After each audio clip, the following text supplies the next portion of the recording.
Everyone, आप लोगों का स्वागत है मेरे एक और वीडियो में। आज का जो टॉपिक होने वाला है वो होने वाला है 70 बीपीएससी पीटी के लिए बिहार का करंट अफेयर्स, जिसमें हम सब करंट अफेयर डोज नंबर 1 से लेकर के बिहार के करंट अफेयर डोज नंबर 10 तक देखेंगे। तो इसको आप सब ध्यानपूर्वक देखेंगे और इसको याद करने का प्रयास करेंगे। इसका मैं पीडीएफ शेयर कर दूंगा टेलीग्राम चैनल पे, लिंक होगा डिस्क्रिप्शन में, ज्वाइन कर सकते हैं। चलिए शुरुआत करते हैं बिहार करंट अफेयर्स की, जो कि बहुत ज्यादा इंपॉर्टेंट है। यहाँ से क्वेश्चन आएगा ही आएगा। सबसे पहले करंट अफेयर डोज नंबर 1 में हम सब बात करते हैं पूर्वी चंपारण से रिलेटेड कुछ करंट अफेयर्स। देखिए, पूर्वी चंपारण में कुछ काम हो रहे हैं, जिसमें से पहला है पूर्वी चंपारण के केसरिया में विश्व का सबसे बड़ा बौद्ध स्तूप बन रहा है। याद रखना है, विश्व का सबसे बड़ा बौद्ध स्तूप कहां बन रहा है? पूर्वी चंपारण के केसरिया में। दूसरा, पूर्वी चंपारण जिले के केसरिया प्रखंड में ही कैथवालिया में दुनिया का सबसे ऊंचा विराट रामायण मंदिर का निर्माण किया जा रहा है। दुनिया का सबसे ऊंचा विराट रामायण मंदिर का निर्माण पूर्वी चंपारण में कराया जा रहा है। पूर्वी चंपारण का एक जगह है रक्सौल, वहां पे भारत का चौथा फूड लैब बनेगा।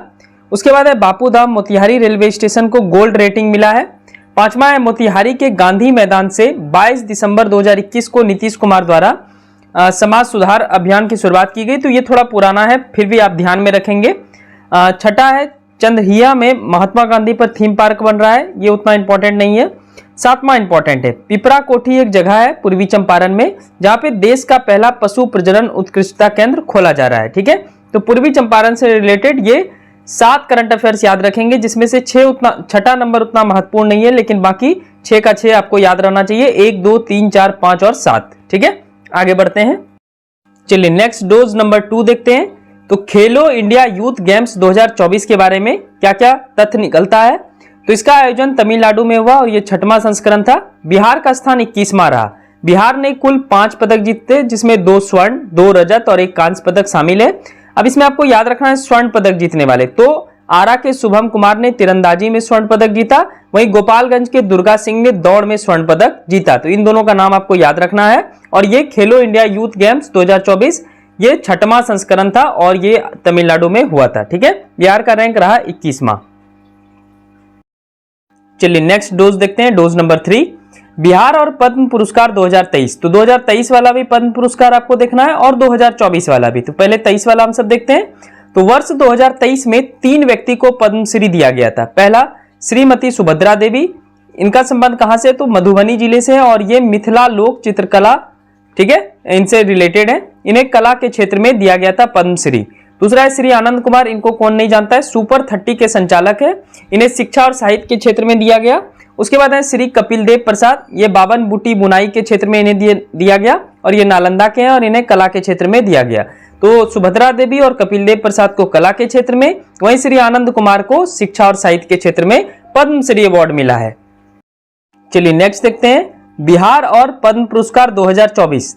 तो 24 वाला सबसे इंपॉर्टेंट है। पद्म पुरस्कार 2024 के तहत बिहार के कुल 7 व्यक्तियों को पद्म पुरस्कार दिया गया। कितने व्यक्ति को? 7 व्यक्ति को, जिसमें से 1 को मिला है पद्म विभूषण, उसके बाद 1 को मिला है पद्म भूषण और 5 व्यक्ति को मिला है पद्मश्री। ठीक है, सबका नाम आपको याद रखना है। सबसे पहले बात करते हैं पद्म विभूषण की। तो पद्म विभूषण अवार्ड जो मिला है, ये मिला है बिंदेश्वरी पाठक जी को। जन्म इनका वैशाली जिले के रामपुर बघेल गांव में हुआ 2 अप्रैल 1943 को। अब इन्हें क्यों दिया गया पद्म विभूषण? तो पूरे विश्व में सुलभ शौचालय के माध्यम से स्वच्छता का संदेश देने वाले टॉयलेट मैन के नाम से इन्हें जाना जाता है और इन्हें 1991 में पद्म भूषण ऑलरेडी मिल चुका है। ठीक है, तो ये याद रखेंगे। बिहार के एक व्यक्ति हैं, कौन है? बिंदेश्वरी पाठक, जिन्हें टॉयलेट मैन की उपाधि दी गई है। इनका जन्म वैशाली जिले में हुआ है और इन्हें पद्म विभूषण से सम्मानित किया गया है। तो बहुत ही इंपॉर्टेंट क्वेश्चन हो जाता है ये। पद्म विभूषण के बाद अब हम सब देखते हैं पद्म भूषण। तो 2024 का पद्म भूषण अवार्ड चंदेश्वर प्रसाद ठाकुर को मिला है, मेडिसिन के क्षेत्र में। जन्म हुआ इनका मुजफ्फरपुर जिले के दुहा नामक गांव में 3 सितंबर 1931 को। इन्होंने किस क्षेत्र में अनुसंधान किया था? तो कालाजार के क्षेत्र में इन्होंने अनुसंधान किया था। 1982 में इन्हें पद्मश्री पुरस्कार दिया गया है। ठीक है, ये याद रखेंगे। पद्मश्री सम्मान 5 लोगों को दिया गया है। तो सबसे पहला है अशोक कुमार विश्वास, इनको किस लिए मिला है? तो टिकुल्ली कला के लिए इन्हें मिला है। बिहार की 800 वर्ष पुरानी टिकुल्ली कला को पुनर्जीवित करने के लिए अशोक कुमार विश्वास को पद्मश्री अवार्ड मिला है। ये रोहतास जिले से संबंधित है। रोहतास साक्षरता के मामले में बिहार का सबसे अव्वल जिला है। दूसरे जो व्यक्ति हैं उनका नाम है सुरेंद्र किशोर, इन्हें साहित्य और शिक्षा पत्रकारिता के क्षेत्र में पद्मश्री दिया गया।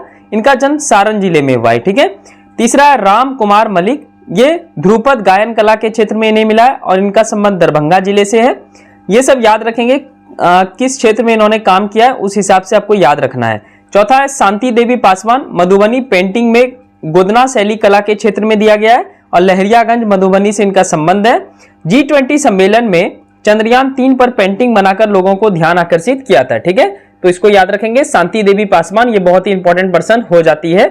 पांचवा है शिवम पासवान, मधुबनी पेंटिंग में गोदना शैली कला में इन्हें दिया गया है और इनका भी संबंध मधुबनी जिले के लहरियागंज से है। तो टोटल मिलाकर के एक व्यक्ति को पद्म विभूषण, दूसरे एक व्यक्ति को पद्म भूषण और 5 व्यक्ति को पद्मश्री अवार्ड बिहार में दिया गया है। आगे बढ़ते हैं, चलिए नेक्स्ट देखते हैं बिहार सरकार के आगामी लक्ष्य, यानी आगे आने वाले वर्षों में बिहार सरकार का क्या क्या लक्ष्य है, इसको एक नजर में देख लेते हैं। तो बिहार का ग्रीन हाउस गैस उत्सर्जन में वृद्धि का लक्ष्य 2070 तक है।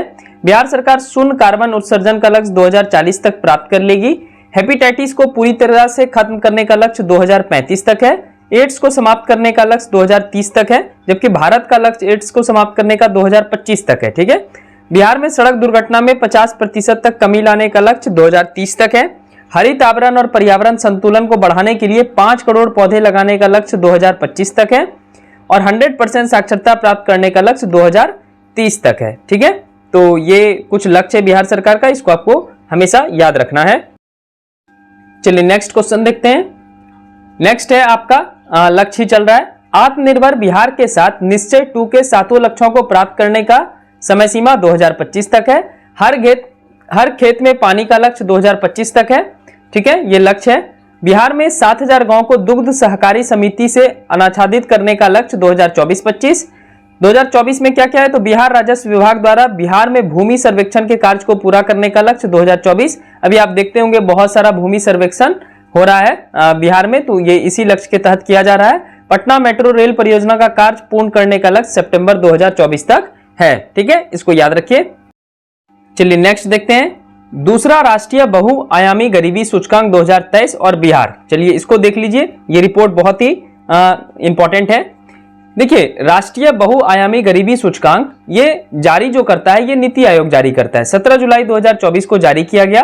सबसे ज्यादा गरीब राज्य बिहार को घोषित किया गया। बिहार गरीब राज्य तो है, लेकिन बिहार में गरीबी रेखा जो है वो कमी भी आई हुई है, वो आगे हम सब देखेंगे। बिहार की 33.76% आबादी बहुआयामी गरीबी में है। ठीक है, तो बिलो पॉवर्टी लाइन है, लगभग 34%, तो काफी ज्यादा है। भारत में सबसे ज्यादा गरीबों की संख्या में गिरावट उत्तर प्रदेश में दर्ज की गई है, 3.43 करोड़। बिहार दूसरे स्थान पे आता है गरीबी से बाहर निकलने में। बिहार में 18.3% की कमी दर्ज की गई है। बिहार में पूर्वी चंपारण जो जिला है वो गरीबी से उभरने में सबसे आगे है, यानी वहां पे अब धीरे धीरे वापस से विकास हो रहा है। तो पूर्वी चंपारण बिहार का जिला है जो कि गरीबी से उभरने में सबसे आगे है। तो ये सारा तथ्य आपको याद रहना चाहिए। चलिए आखिरी देखते हैं पेज। चलिए नेक्स्ट देखते हैं। नेक्स्ट है आपका सुशासन सूचकांक 2021 में बिहार जारी करता है गृह एवं सहकारिता मंत्री अमित शाह। सुशासन सूचकांक 2021 को 4 श्रेणी में बांटा गया है। समूह 1 यानी ग्रुप ए, ग्रुप बी, पूर्वोत्तर और पहाड़ी राज्य और केंद्र शासित प्रदेश। बिहार को ग्रुप बी में रखा गया है और बिहार का जो स्थान है वो है 6वां। ठीक है, बिहार का स्कोर रहा 4.624, तो स्कोर भी याद रखना है आपको। मतलब ग्रुप बी में प्रथम स्थान पे रहा मध्य प्रदेश। तो याद रखिएगा, सुशासन सूचकांक में ग्रुप बी में बिहार है, उसमें बिहार का स्थान 6वां है, स्कोर रहा 4.624 और इस ग्रुप में प्रथम स्थान पे कौन है, मध्य प्रदेश। तो ये था बिहार करंट अफेयर्स का सेट नंबर 1, जिसमें डोज 1 से लेकर के डोज 10 तक बात की हम सब। जल्दी मिलते हैं अगले सेट के साथ। ठीक है, आप सब अपनी तैयारी को सुदृढ़ करते रहिए, ज्यादा से ज्यादा रिवीजन कीजिए, याद कीजिए और एग्जाम में क्वालिफाई कीजिए। ठीक है, मिलते हैं नेक्स्ट वीडियो में। Thank you so much. Channel को जरूर सब्सक्राइब कर लेंगे और इस वीडियो को लाइक कर लेंगे। Thank you and thank you so much.